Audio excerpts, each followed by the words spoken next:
अस्सलाम वालेकुम students, I hope आप सब ठीक होंगे। आज हम स्टार्ट करेंगे क्लास 11 के के book mathematics chapter 4 exercise 4.2 question number 7।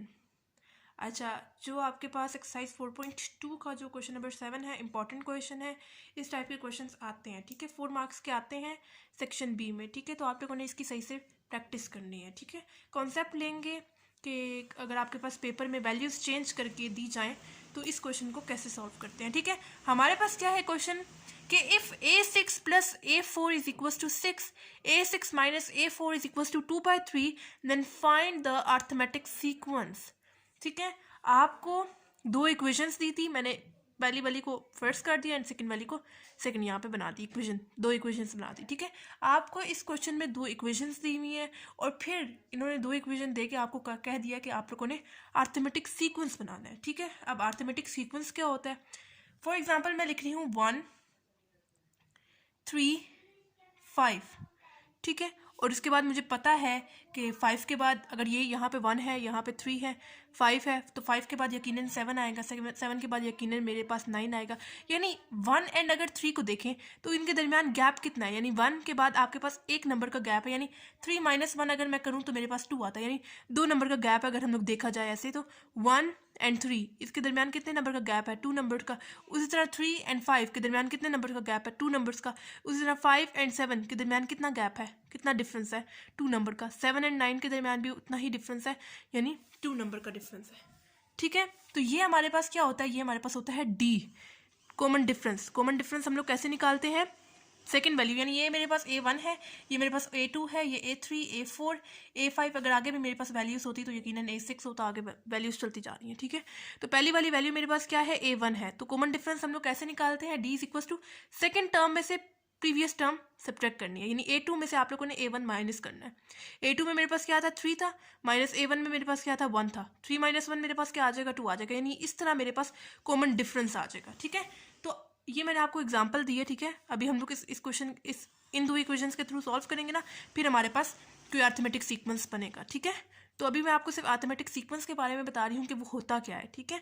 Arithmetic sequence में आपके पास जो गैप है ना वो सेम होना चाहिए, यानी 1 एंड 3 के दरमियान भी 2 गैप है, 3 5 के दरमियान भी 2, आगे वाली जितनी भी वैल्यूज है सबके दरमियान, सबके पास जो है वो 2 का गैप होना चाहिए। अगर तो आपके पास गैप सेम नहीं है तो फिर वो अरिथमेटिक सीक्वेंस नहीं होगा, ठीक है।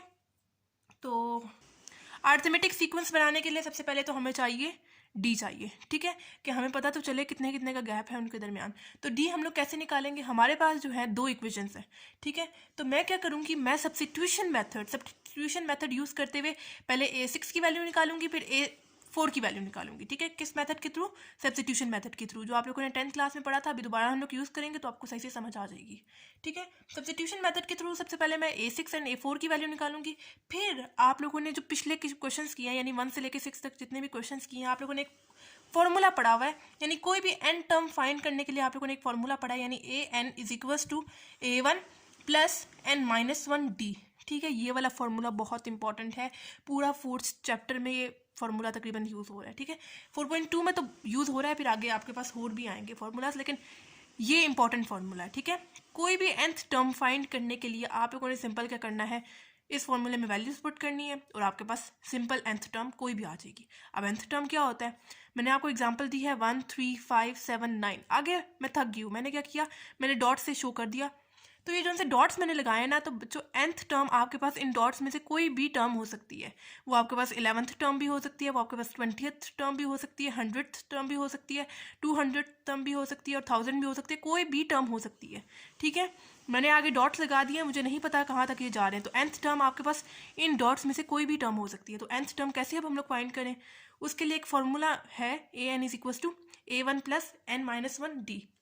जितना भी डाटा आपके पास गिवन है आप लोगों ने पुट करना है, आपके पास nth टर्म आ जाएगी जो भी आपने फाइंड करनी है, ठीक है।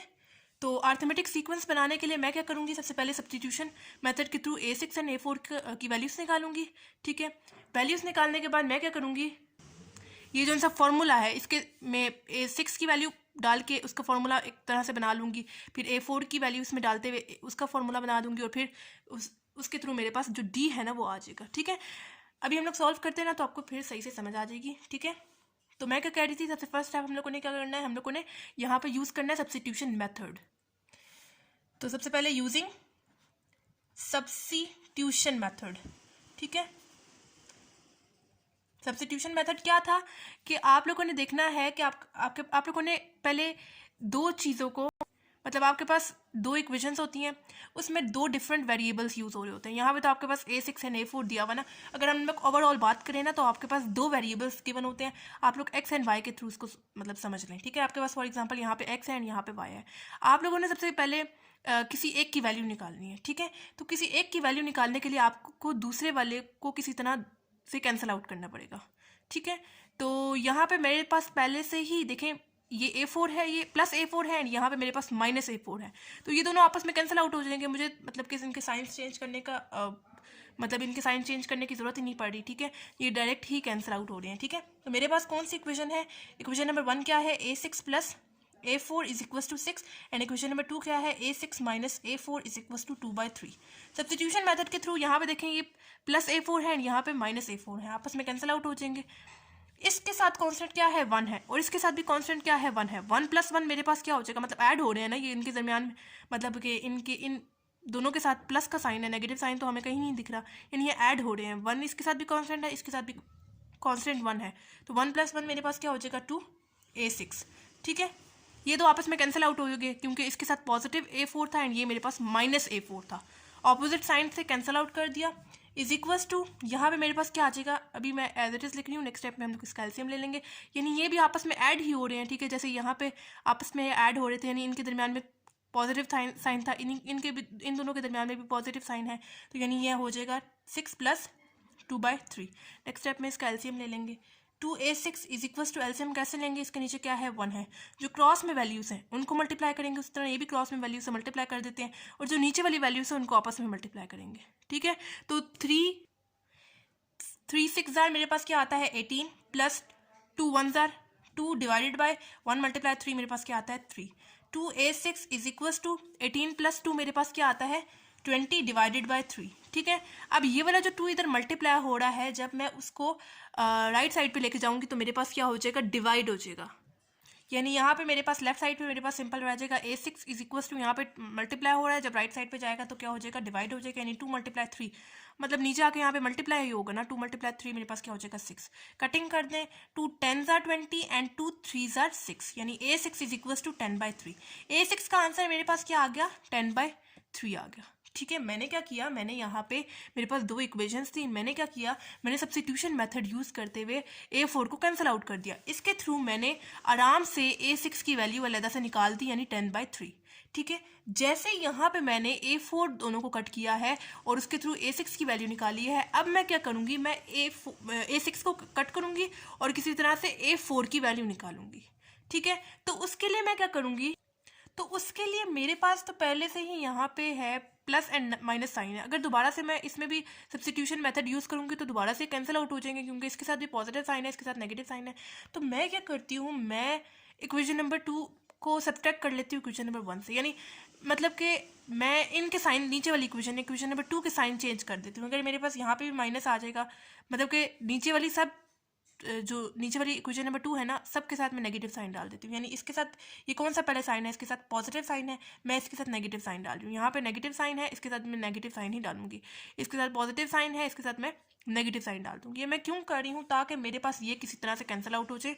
ये पॉजिटिव होगा, ये नेगेटिव होगा, आपस में कैंसिल आउट हो जाएंगे, ठीक है। अगर मैं इसी तरह इक्वेशन में कोई चेंजेस नहीं करती और इसी तरह ही लिख देती हूँ तो मेरे पास ये दो कटिंग, इन दोनों की कटिंग हो जाएगी। लेकिन मुझे इन दोनों की कटिंग तो नहीं करनी ना, मुझे तो इसकी वैल्यू निकालनी है। तो इसकी वैल्यू निकालने के लिए मैं क्या करूँगी? मैं पूरी इक्वेशन को सब्ट्रैक्ट कर दूंगी, यानी इसके साथ भी माइनस का साइन, इसके साथ भी माइनस का साइन, इसके साथ भी माइनस का साइन, ये आ जाएगा माइनस, इसके साथ तो आ जाएगा माइनस साइन। तो नेक्स्ट स्टेप में मैं क्या करूँगी? इन दोनों को कैंसिल आउट कर दूंगी और इसके थ्रू मैं A4 की वैल्यू निकाल लूँगी, ठीक है। अभी हम लोग सॉल्व करते हैं तो आपको सही से समझ आ जाएगी। ये थी मेरे पास इक्वेशन नंबर 1, ये थी मेरे पास इक्वेशन नंबर 2, ठीक है। तो मैं आपको क्या कह रही थी? मैं कह रही थी कि अगर मैं पूरी इक्वेशन को सब्ट्रैक्ट कर दूं, यानी ऐसे इसके साथ भी नेगेटिव साइन और इसके साथ भी नेगेटिव साइन। अब यहाँ पे देखें, ये ऊपर वाला पॉजिटिव A6 है, ये नीचे वाला माइनस A6 है, आपस में कैंसिल आउट हो जाएंगे। ये माइनस माइनस क्या हो जाएगा? प्लस हो जाएगा, यानी इसके साथ पॉजिटिव साइन आ गया और ये माइनस ही रहेगा, ठीक है। तो यहाँ पे देखिए A4 एंड A4, इसके साथ कॉन्स्टेंट क्या है? 1 है, और इसके साथ भी कॉन्स्टेंट क्या है? 1 है। चूंकि ये ऐड हो गए हैं, अब इसके साथ पॉजिटिव साइन लग गया क्योंकि माइनस माइनस हमें पता है प्लस होता है, तो 1 + 1 मेरे पास क्या हो जाएगा 2, आगे वाला A4 एज इट इज आ जाएगा, इज इक्वल्स टू, यहाँ पे पहले एज इट इज लिखते हैं, नेक्स्ट स्टेप में इसका एलसीएम ले लेंगे, यानी 6 ऊपर वाला एज इट इज, यहाँ पे मेरे पास क्या आ जाएगा, अब मेरे पास माइनस का साइन आएगा 2/3, ठीक है, बिल्कुल ऊपर वाले की तरह सॉल्व करेंगे। 2A4 इज इक्वल्स टू, यहाँ पे अब हम लोग लेंगे एलसीएम, एलसीएम कैसे लेंगे, इसके नीचे क्या है 1 है, जो क्रॉस में वैल्यूज होती हैं उनको मल्टीप्लाई करते हैं, उस तरह ये भी क्रॉस में वैल्यू से मल्टीप्लाई कर देंगे, और जो नीचे वाली वैल्यूज है उनको आपस में मल्टीप्लाई करेंगे। 6 3 क्या होता है 18 माइनस 2 1 2 2 होता है, डिवाइडेड बाय 1 × 3 मेरे पास क्या हो जाएगा 3। 2A4 is equals to 18 minus 2 मेरे पास क्या आएगा 16 डिवाइडेड बाय 3, ठीक है। अब यहाँ पे देखें लेफ्ट तरफ 2 मेरे पास मल्टीप्लाई हो रहा है, जब राइट साइड पे आएगा तो क्या हो जाएगा डिवाइड हो जाएगा, ठीक है। 16 ऊपर एज इट इज आ जाएगा, डिवाइडेड बाय यहाँ पे मल्टीप्लाई हो रहा है, जब राइट साइड पे जाएगा तो डिवाइड होगा, डिवाइड होकर मल्टीप्लाई ही होगा ना 3 के साथ, यानी 2 × 3 मेरे पास क्या हो जाएगा 6 हो जाएगा। अगेन 2 के टेबल के साथ कटिंग कर दें, 2 8 16 एंड 2 3 6, यानी A4 का आंसर मेरे पास क्या आ गया 8/3 आ गया, ठीक है। A6 का आंसर मेरे पास क्या आया था 10/3 आया था, A4 का आंसर मेरे पास क्या आया है 8/3 आया है। अच्छा, अब इनको सॉल्व करने A6 एंड A4 की वैल्यू निकालने का मकसद क्या था, हमने क्या करना था, हमने मेन काम जो करना है इस क्वेश्चन में वो निकालनी है अर्थमेटिक सीक्वेंस। अर्थमेटिक सीक्वेंस कैसे निकालेंगे, जब उनका डिफरेंस, कॉमन डिफरेंस जो है वो सेम होगा, ठीक है, जब उनके दरमियान में गैप सेम होगा, ठीक है। तो गैप सेम करने के लिए हमें सबसे पहले निकालना है डी, ठीक है, कि सबसे पहले हमें पता तो चले ना उनके दरमियान में गैप कितना है, ठीक है। तो उसके लिए मैंने क्या किया, मैंने सबसे पहले सब्स्टिट्यूशन मेथड यूज़ करते हुए A6 की वैल्यू निकाली, फिर मैंने A4 की वैल्यू निकाली, ठीक है। इन वैल्यूज़ को निकालने का मकसद ये था कि मैं इजीली इस वाली जो फॉर्मूला है ना इसमें वैल्यूज पुट करते हुए दोनों इक्वेशंस की वैल्यू यानी A6 की वैल्यू एंड A4 की वैल्यू पुट करते हुए डी निकाल लूँ किसी तरह, ठीक है। मैं क्या कह रही हूँ, मैं nth टर्म को पहले रिप्लेस करूँगी 6 के साथ, पहले मैंने किसकी वैल्यू निकाली थी A6 की वैल्यू निकाली थी ना, ठीक है। तो मैं क्या करूँगी, पहले nth टर्म को रिप्लेस करूँगी 6 के साथ, मैं A6 के साथ इसको सॉल्व कर रही हूँ, ठीक है। nth टर्म मेरे पास क्या है A6 है, A6 is equals to A1। First term मेरे पास क्या है, फर्स्ट टर्म तो है ही नहीं, हमें तो सिर्फ इन्होंने इस क्वेश्चन में सिर्फ 2 इक्वेशंस दी थी, हमने तो अभी तक सिर्फ A6 की वैल्यू निकाली है और A4 की वैल्यू निकाली है, तो A1 मेरे पास एज इट इज आ जाएगा। प्लस n की जगह क्या लिखूंगी, इस वाले n की जगह मैंने क्या लिखा है 6 लिखा है, तो इस वाले n की जगह भी मैं क्या लिखूंगी 6 लिखूंगी ना, -1 आगे मेरे पास एज इट इज आ जाएगा। डी तो निकालना है, वो तो एज इट इज आ जाएगा, ठीक है। ये मेरे पास मैंने जो है A6 के अकॉर्डिंग इक्वेशन बना दी, ठीक है। अभी A6 की अभी हम लोगों ने पीछे वैल्यू निकाली है, क्या आई थी 10/3 आई थी, तो पुट कर देते हैं ना 10/3 is equals to A1 as it is आ जाएगा, प्लस 6 - 1 मेरे पास क्या हो जाएगा 5, डी आ गया एज इट इज आ जाएगा, ठीक है।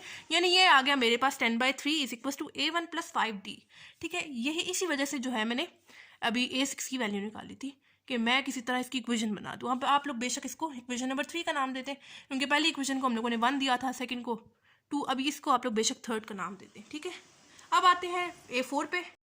जैसे A6 के लिए मैंने फॉर्मूला बनाया है, बिल्कुल वैसे ही इसके लिए बनाएंगे। फॉर्मूला, मेन फॉर्मूला क्या था nth टर्म फाइंड करने के लिए, AN is equals to A1 + n - 1D, यही फॉर्मूला था ना, ठीक है। तो अब मैंने क्या करना है, n को रिप्लेस कर देना है किससे 4 से, यानी फोर्थ टर्म के लिए, मतलब फोर्थ टर्म के लिए मैं सॉल्व करना चाह रही हूँ, यानी nth को मैं रिप्लेस कर रही हूँ 4 से, इज इक्वल्स टू A1 तो निकाला ही नहीं है, मतलब सिर्फ हमें इस क्वेश्चन में 2 इक्वेशंस दी थी, A1 एज इट इज आ जाएगा, प्लस n को किस चीज़ से रिप्लेस करेंगे, यहाँ पे n को किस चीज़ से रिप्लेस किया 4 से किया, तो यहाँ पे भी 4 से करेंगे, -1 d तो निकालना है, वो तो एज इट इज आ जाएगा। A4 अभी पीछे आप लोगों ने वैल्यू निकाली है, A4 की क्या आई थी 8/3 आई थी, पुट कर देते हैं, इज इक्वल्स टू A1 आ गया एज इट इज, प्लस 4 - 1 मेरे पास क्या आएगा 3D, ठीक है। ये आ गई मेरे पास कौन सी इक्वेशन, ऊपर वाली 4 थर्ड थी, एंड ये मेरे पास कौन सी हो जाएगी 4 हो जाएगी, ठीक है। ठीक है, सबसे फर्स्ट स्टेप मैंने क्या किया, मैंने सब्स्टिट्यूशन मेथड यूज़ करते हुए A6 की वैल्यू निकाली, फिर जो है मैंने उसी तरह A4 की वैल्यू निकाली, ठीक है। लेकिन इसमें मैंने जो है वो इक्वेशन नंबर 2 के साथ नेगेटिव साइन डाले, ठीक है। तो A4 की वैल्यू मेरे पास क्या आ गई 8/3 आ गई। फिर मैंने nth टर्म का फॉर्मूला यूज़ करते हुए सबसे पहले A6 की वैल्यू निकाली, जो कि मेरे पास क्या आ रही थी 10/3 is equals to A1 + 5/t, इसको मैंने इक्वेशन नंबर 3 का नाम दिया। फिर बारी आई A4th टर्म की, nth टर्म में मैंने वैल्यूज डाली, यानी nth टर्म को मैंने रिप्लेस किया 4 से, एंड इसकी इक्वेशन मेरे पास क्या आ गई 8/3 is equals to A1 + 3D। इसके बाद क्या करना है, इसके बाद हम लोगों ने दोबारा से क्या करना है, इक्वेशन नंबर 3 और 4 को सब्ट्रैक्ट करते हुए D की वैल्यू निकाल लेनी है, ठीक है।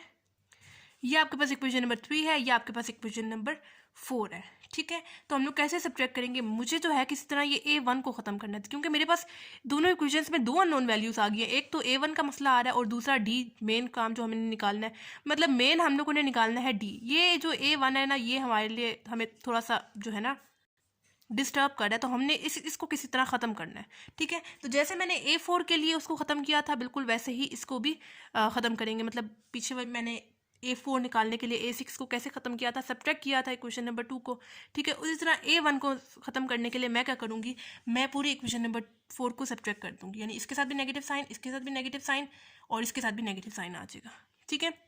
अब यहाँ पे देखिए प्लस A1 है इक्वेशन नंबर 3 में, एंड यहाँ पे मेरे पास क्या है, माइनस A1 है, ठीक है। यानी हम लोग इक्वेशन नंबर 3 एंड 4 को सब्ट्रैक्ट कर रहे हैं, ठीक है। ये एंड ये आपस में कैंसिल आउट हो जाएंगे, क्योंकि प्लस A1 था, ये माइनस A1 था, आपस में कैंसिल आउट हो गए। यहाँ पे मेरे पास क्या है, 10/3 माइनस 8/3। क्या आता है 10/3 माइनस 8/3, 2/3 इज इक्वस टू, ये तो कैंसिल आउट हो गए। यहाँ पे देखिए प्लस 5D माइनस 3D, क्या आता है मेरे पास, 2D आता है, ठीक है।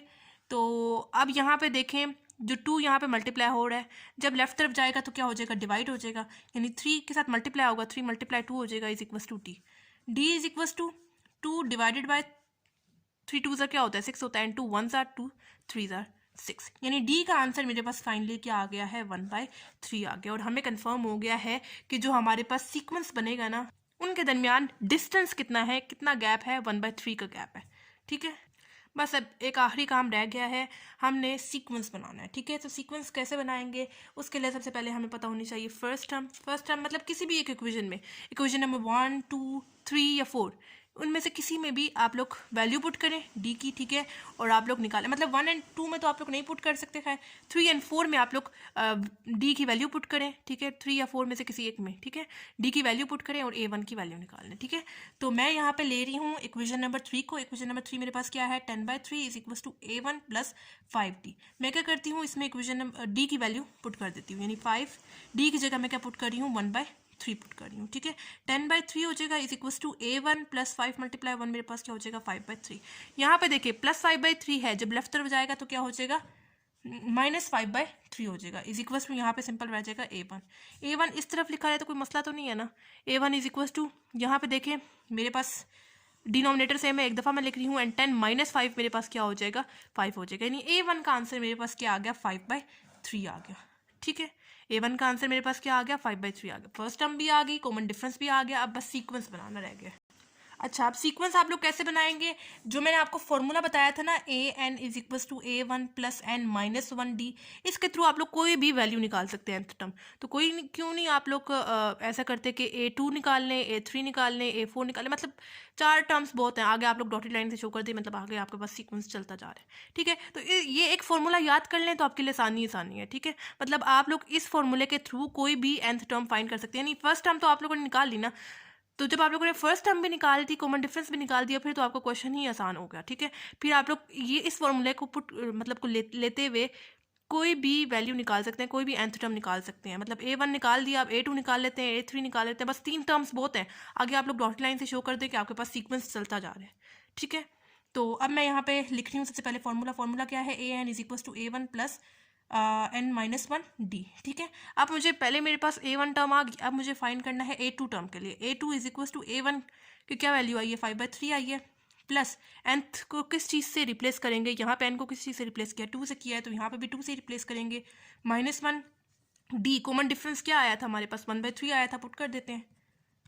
A2 is equal to 5/3 plus 2 minus 1 मेरे पास क्या हो जाएगा, 1 हो जाएगा, 1/3, ठीक है। तो A2 इज इक्वल टू ये हो जाएगा 5/3 प्लस 1 मल्टीप्लाई 1 मेरे पास क्या हो जाएगा, 1/3, ठीक है। A2 इज इक्वल टू, नीचे देखें मेरे पास डिनोमिनेटर सेम है तो एक दफ़ा लिख देते हैं, एंड 5 प्लस 1 मेरे पास क्या हो जाएगा, 6। कटिंग बेशक कर दी है, एज इट इज लिखा है, कोई मसला नहीं, ठीक है। यानी A2 टर्म भी मेरे पास क्या आ गई, 6/3 आ गई, ठीक है। अब एक और टर्म निकाल लेते हैं, बिल्कुल वैसे ही जैसे अभी निकालिए पीछे, यानी AN is equal to A1 plus N minus 1D वाले फॉर्मूले के थ्रू कोई भी nth टर्म निकाल सकते हैं। हम क्यों ना ऐसा करें कि A3 टर्म निकाल लेते हैं, मतलब तकरीबन 3 टर्म्स हमारे पास आ जाएंगी और हम लोग बता देंगे कि हाँ जी हमारे पास बन गया अर्थमेटिक सीक्वेंस, ठीक है।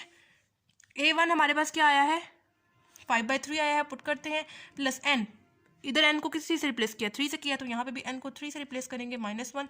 D की क्या वैल्यू आई है, 1/3 आई है, पुट कर देते हैं। A3 is equals to 5/3 plus 3 minus 1 मेरे पास क्या हो जाएगा 2 हो जाएगा and 1/3। A3 is equals to 5/3 plus 2 1 क्या हो जाएगा 2 divided by 3। A3 is equals to नीचे डिनोमिनेटर सेम है एक दफ़ा लिख दें एंड 5 6 7 मेरे पास आ जाएगा 7। ठीक है, यानी A3 मेरे पास क्या आ गई 7/3। यानी A1 मेरे पास क्या आया है 5/3, A2 क्या आया है 6/3, A3 मेरे पास क्या आया है 7/3। ठीक है, तो हमारे पास अरिथमेटिक सीक्वेंस क्या बना है, फर्स्ट टर्म ये A1 है, ये A2 है, ये A3 है। आगे भी अगर मेरे पास वैल्यूज होती तो बिल्कुल उसी फॉर्मूले के थ्रू यानी AN is equals to A1 plus N-1 D वाले फॉर्मूले के थ्रू कोई भी वैल्यू मैं निकाल सकती हूँ। ठीक है, A4 भी निकाल सकती हूँ और आगे जितनी भी वैल्यूज है वो इसी फॉर्मूले के थ्रू निकाल सकती हूँ क्योंकि मेरे पास कॉमन डिफरेंस भी है, A1 वाली टर्म भी है, तो कोई भी nth टर्म मैं आसानी से निकाल सकती हूँ।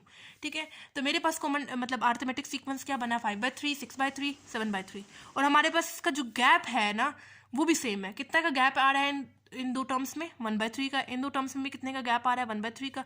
आगे वाली जितनी भी टर्म्स होंगी उनके दरमियान में भी 1/3 का ही गैप आएगा। आप बेशक चेक कर लें, चेक कैसे करते हैं, D is equals to A2 में से प्रीवियस टर्म सब्ट्रैक्ट करनी है यानी A1। उसी तरह अगर आप लोग A3 को देखते हैं तो A3 में से प्रीवियस टर्म यानी A2 सब्ट्रैक्ट करनी है, तो आपके पास कॉमन डिफरेंस सेम आ रहा है जो कि क्या आ रहा है 1/3। ठीक है, तो जब हमारे पास कॉमन डिफरेंस सेम आ रहा है तो आपके पास ये अरिथमेटिक सीक्वेंस में ही है आपका आंसर। ठीक है, तो दोबारा से समझ लेते हैं कि क्या किया है हम लोगों ने इस क्वेश्चन में। हमें इस क्वेश्चन में इन्होंने 2 इक्वेशंस दी थी। ठीक है, 2 इक्वेशन देके इन्होंने हमें बोला कि आप लोगों ने अरिथमेटिक सीक्वेंस बनाना है। तो अरिथमेटिक सीक्वेंस हम लोगों ने कैसे बनाया, मैंने क्या किया, मैंने सबसे पहले सब्स्टिट्यूशन मेथड यूज़ करते हुए क्या किया, A6 की वैल्यू निकाल दी, यानी उसमें मैंने A4 को कैंसिल आउट कर दिया, पहले मैंने A6 की वैल्यू निकाल दी। ठीक है, A6 की वैल्यू मैंने कैसे निकाली, A4 को कैंसिल आउट करते हुए सिंपल आगे मैथ्स करते हुए A6 की वैल्यू मेरे पास क्या आ गई 10/3 आ गई। ठीक है, तो जैसे मैंने A6 की वैल्यू निकाली है अब मुझे निकालनी है A4 की वैल्यू, तो अब मैं क्या करूँगी, मैं सब्ट्रैक्ट करूँगी इक्वेशन 2 को एंड 1 को, मतलब इक्वेशन 2 को 1 से। ठीक है, यानी इक्वेशन नंबर 2 को के साथ सबके साथ मैंने नेगेटिव साइन डाला, ये तो आपस में कैंसिल आउट हो गया, अब ये प्लस है ये माइनस है, अब ये आ गया प्लस। ठीक है, तो दोनों के कॉन्स्टेंट ऐड होंगे 2 आ जाएगा, जबकि यहाँ पे आप लोगों ने एलसीएम लेते हुए A4 का आंसर मेरे पास क्या आ गया 8/3 आ गया। ठीक है, तो मुझे यहाँ पे चूंकि बनाना था अरिथमेटिक सीक्वेंस। ठीक है, अरिथमेटिक सीक्वेंस बनाने के लिए मेरे पास क्या चीज़ सेम होनी चाहिए, कॉमन डिफरेंस D आना चाहिए मेरे पास। तो उसके लिए मैंने क्या किया, मैंने जो कॉमन वाला फॉर्मूला पढ़ा हुआ था AN is equals to A1 plus N-1D, जिसके थ्रू मैं किसी भी nth टर्म की वैल्यू निकाल सकती हूँ, तो मैंने क्या किया, सबसे पहले A6 के साथ इसको लिखा, मतलब फिर फॉर्मूला उसके अकॉर्डिंग बना दिया, इक्वेशन बना दी ना उसके अकॉर्डिंग, जो कि मेरे पास क्या आ रही थी 10/3 A1 प्लस 5/5D। ठीक है, इक्वेशन नंबर 3 आ गई थी।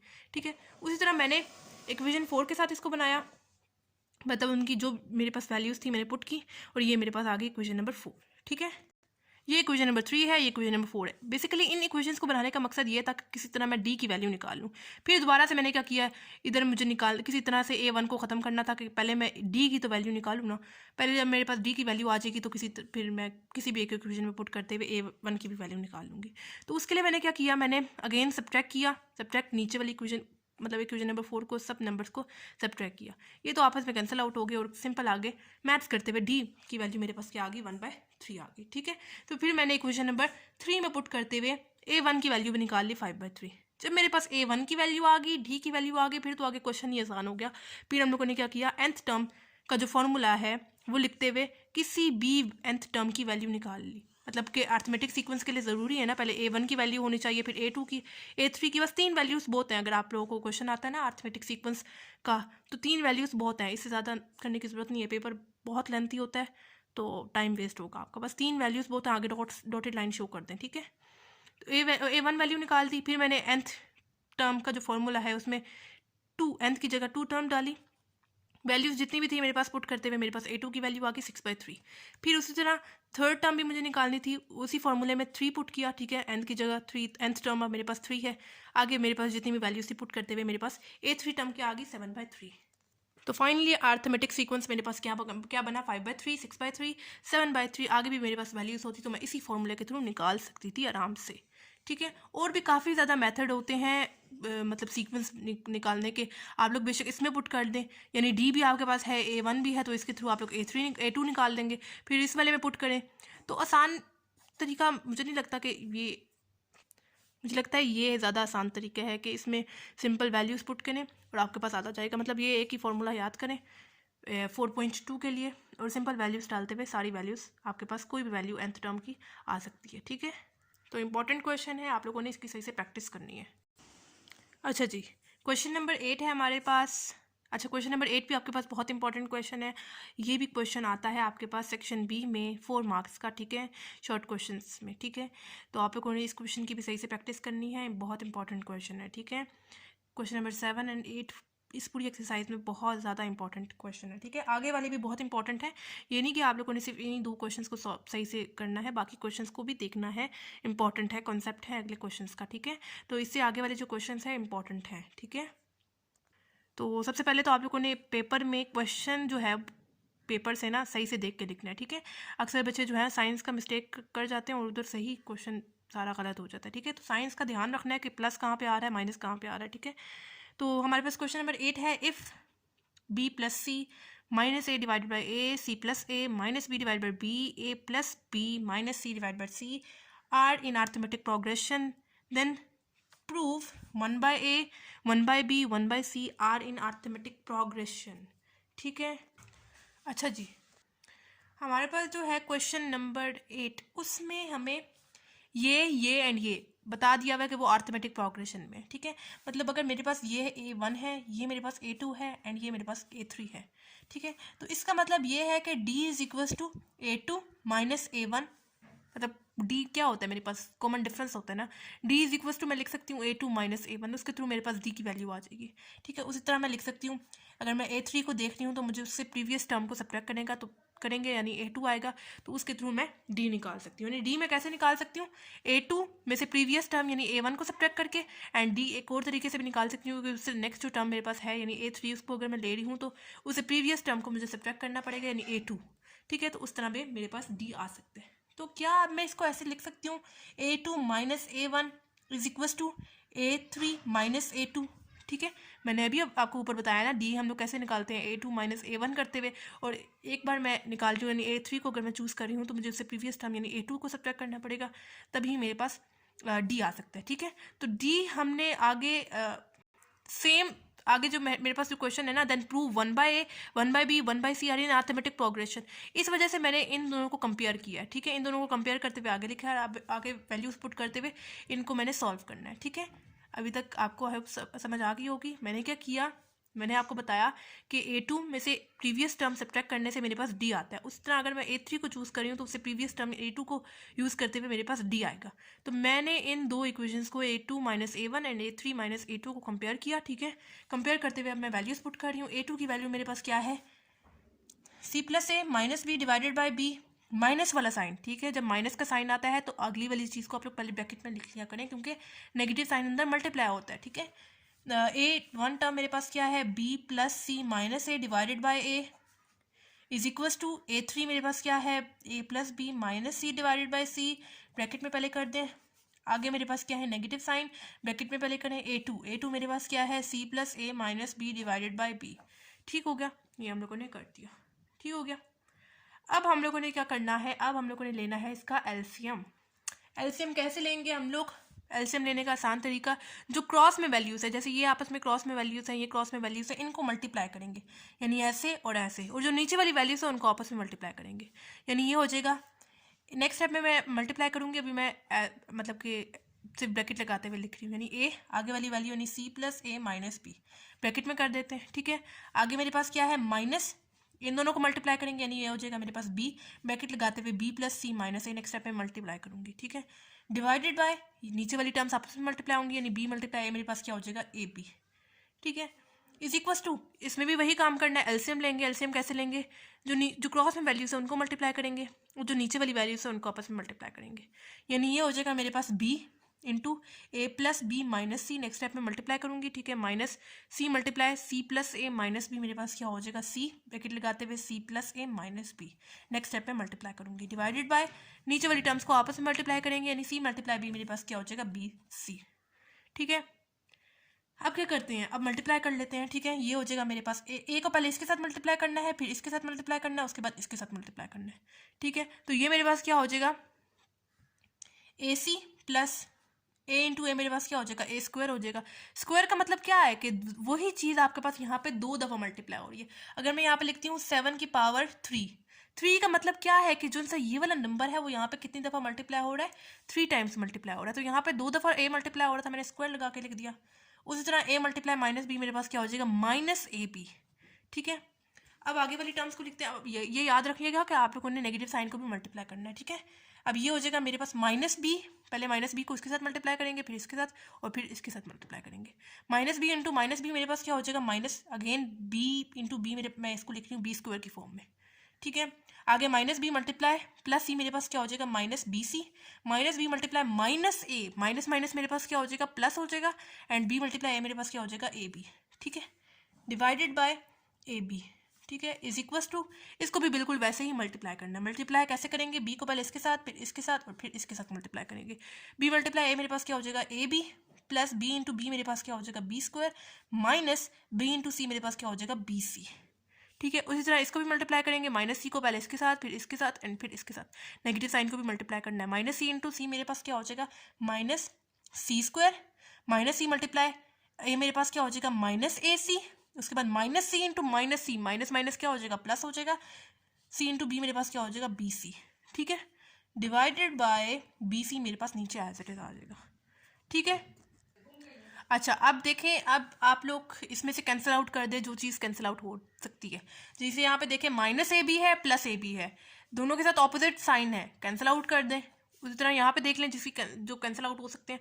यहाँ पे देखें माइनस बी सी है, प्लस बी सी है, आपस में कैंसिल आउट हो जाएंगे, कर दिया हम लोगों ने। ठीक है, अब यहाँ पे मेरे पास 4 टर्म्स आ रही हैं, A C, A square, B square, minus B सी।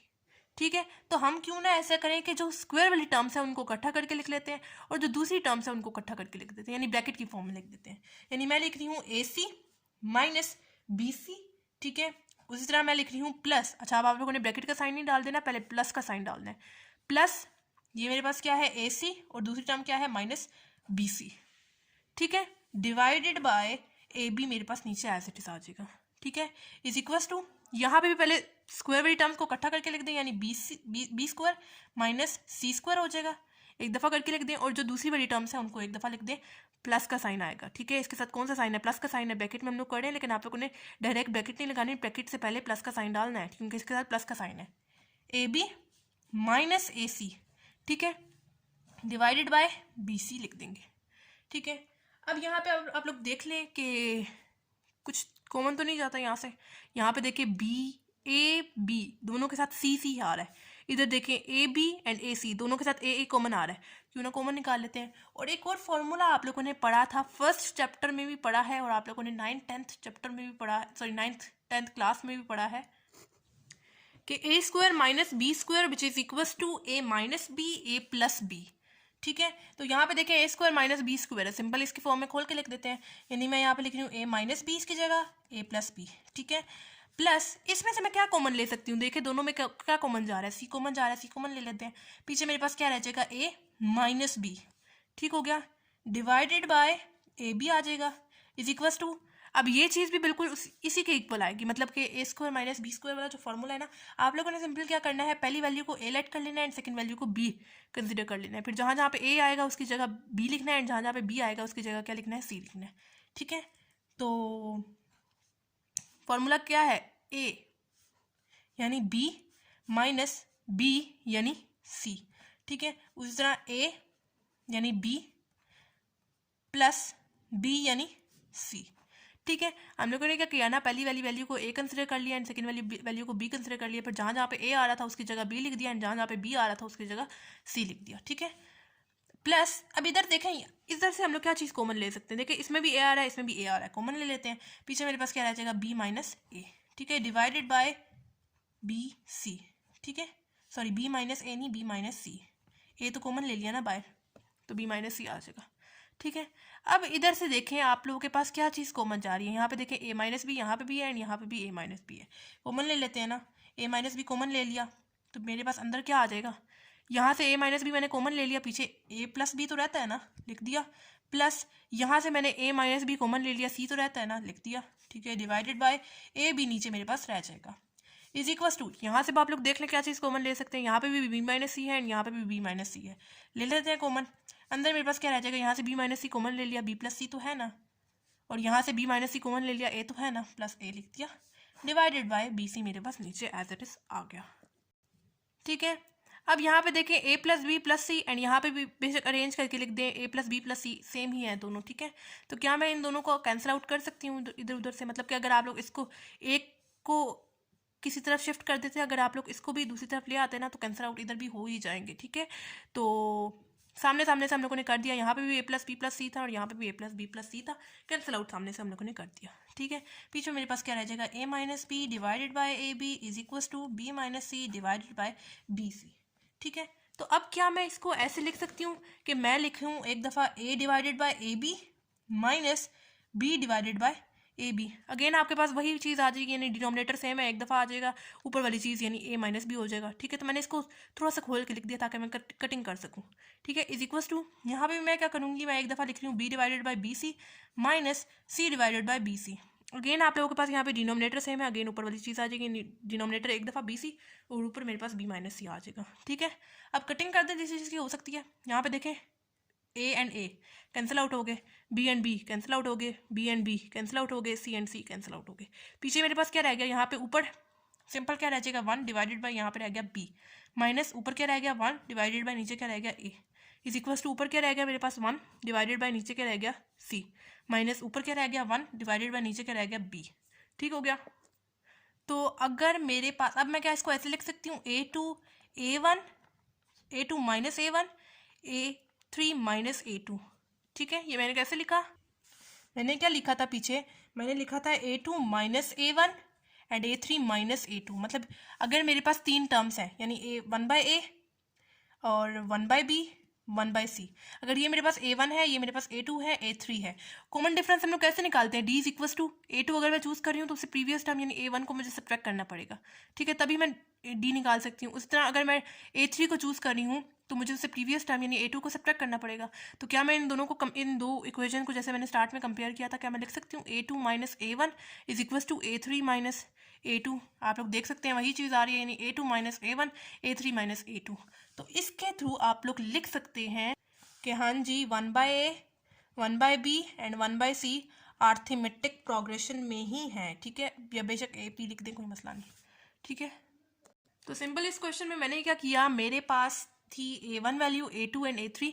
इन्होंने बोला था कि हाँ जी वो आर्थमेटिक प्रोग्रेशन में वो है, तो आर्थमेटिक प्रोग्रेशन में तो आप लोगों ने अप्रूव करना है 1 by A 1 by B and 1 by C arithmetic progression में है।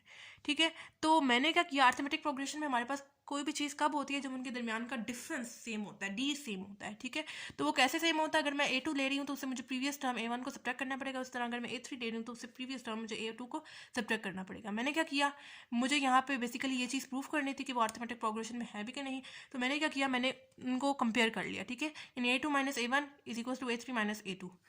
जो वैल्यू यानी a1 a2 एंड a3 तीनों की वैल्यूज मेरे पास गिवन थी, जहाँ पे यूज़ हो रहा था वहाँ पे मैंने उनकी वैल्यूज पुट की। वैल्यूज पुट करने के बाद मैंने सिंपल यहाँ पे क्या किया, मैंने एलसीएम ले लिया। एलसीएम कैसे लेते हैं, जो क्रॉस में वैल्यूज होती है उनको मल्टीप्लाई करते हैं, जो नीचे वाली वैल्यूज होते हैं उनको आपस में मल्टीप्लाई करते हैं। उस तरह यहाँ पे भी वही काम किया, एलसीएम लेते हुए फिर मैंने मल्टीप्लाई किया, मल्टीप्लाई साइंस के साथ किया, फिर जिन जिन कटिंग हो सकती थी कटिंग की, और फिर स्क्वायर वाली वैल्यूज को मतलब कि इकट्ठे करके लिख दिया, और जो सिंपल वैल्यूज थी उनको इकट्ठे करके लिख दिया। दरमियान में प्लस का साइन आता है, ब्रैकेट नहीं लगानी आप लोगों ने। ठीक है, फिर जो मैंने फॉर्मूला पढ़ा हुआ था चैप्टर 1 में, A square minus B square which is equal to A minus B A plus B, वो यहाँ पे खोल के लिख दिया। उस तरह यहाँ पे भी वही फॉर्मूला खुल रहा था। फिर मैंने देखा यहाँ से जो चीज़ कॉमन जा रही है कॉमन ले ली। कॉमन लेने के बाद मेरे पास सिंपल अंदर आ गया ए प्लस बी प्लस सी, और यहाँ पे भी रह गया ए प्लस बी प्लस सी। मैंने क्या किया, सिंपल सामने सामने से कैंसिल आउट कर दिया। ठीक है, आप लोग अगर इसको दूसरी तरफ लेके आएंगे, यहाँ पे बेशक ला के कैंसिल आउट कर दे, कोई मसला नहीं। ठीक है, तो या डायरेक्ट ही सामने सामने से करते हैं।